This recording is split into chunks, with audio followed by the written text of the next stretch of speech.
¿Qué tal, queridos amigos? Hace poco me llegó una leyenda persa que decía que un campesino estaba trabajando arduamente en su campo cuando de repente vio pasar a la peste y le preguntó: ¿a dónde vas? Y la peste le respondió: voy a Bagdad a matar a 500 personas. Al poco tiempo el campesino se enteró que habían muerto 2000 personas y cuando iba regresando la peste le dijo: mentirosa, me dijiste que solo ibas a matar a 500 personas. Y la peste le respondió: yo solo maté a 500, pero el miedo mató a las otras 1500.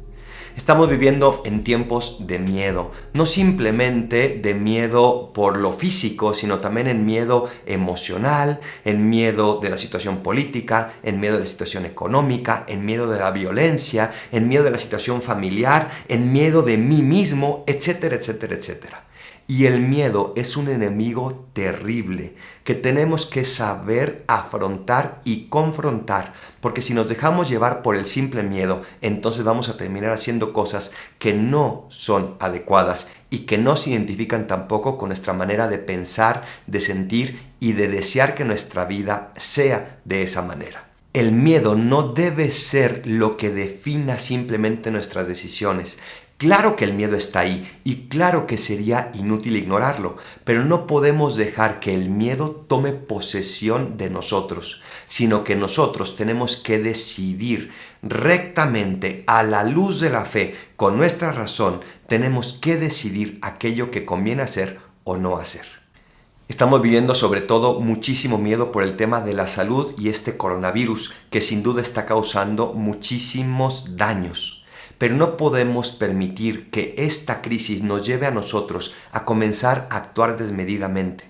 ¿Qué podemos hacer, por lo tanto, para afrontar este miedo que está allí y que todos tenemos que aceptar para poder entonces trabajarlo y juntos superarlo? Y creo que lo primero es alertarse, pero no alarmarse. Alertarse significa estar dispuesto a hacer todo lo que tengo que hacer.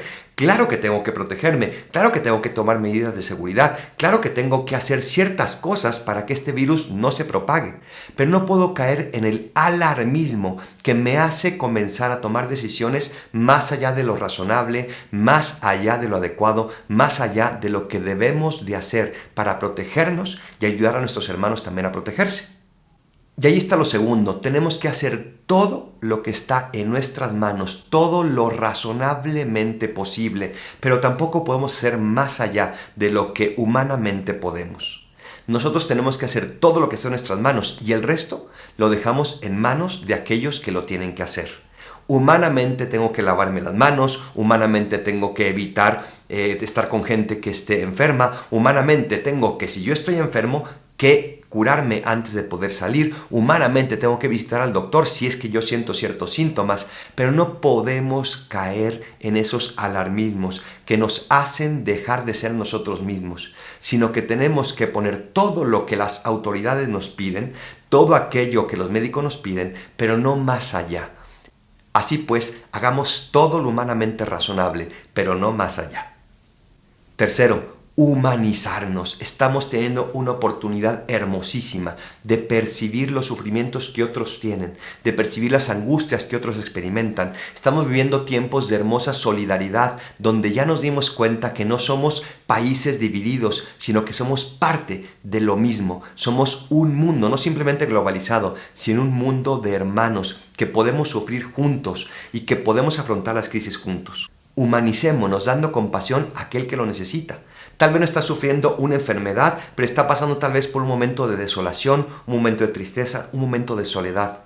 Demos esa compasión, aprendamos a acompañarlo en ese dolor, aprendamos a sufrir con él o con ella y ofrezcamos todo lo que está de nuestra parte para poder llenar esos corazones con el amor que es capaz de curar un corazón herido.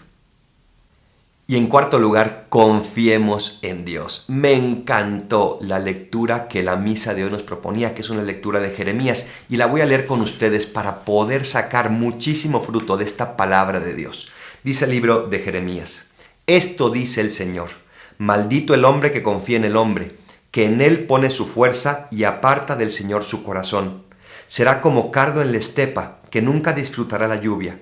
Vivirá en la aridez del desierto, en una tierra salobre e inhabitable. Bendito el hombre que confía en el Señor y en Él pone su esperanza. Será como un árbol plantado junto al agua, que hunde en la corriente sus raíces. Cuando llegue el calor no lo sentirá, y sus hojas se conservarán siempre verdes. En año de sequía no se marchitará ni dejará de dar frutos.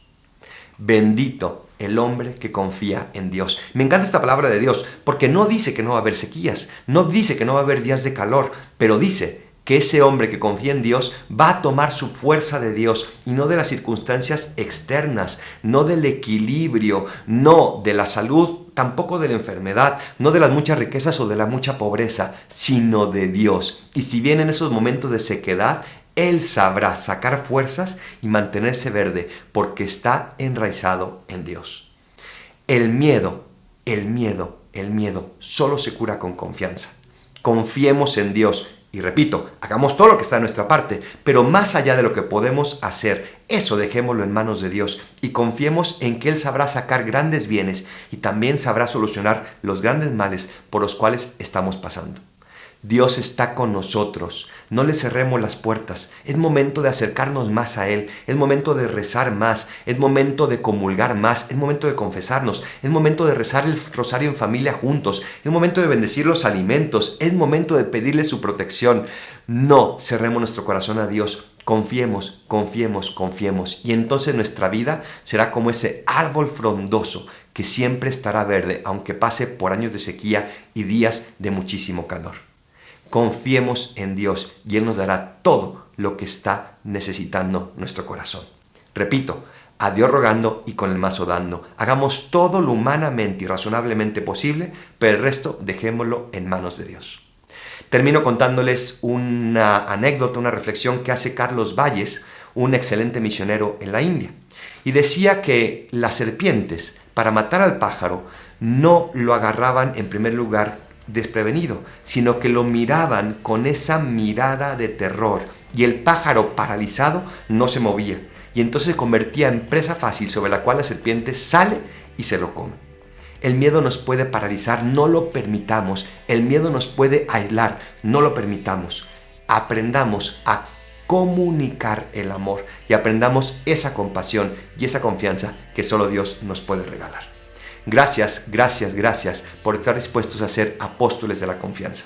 Soy el Padre Adolfo, recen por mí, yo rezo por ustedes. Bendiciones.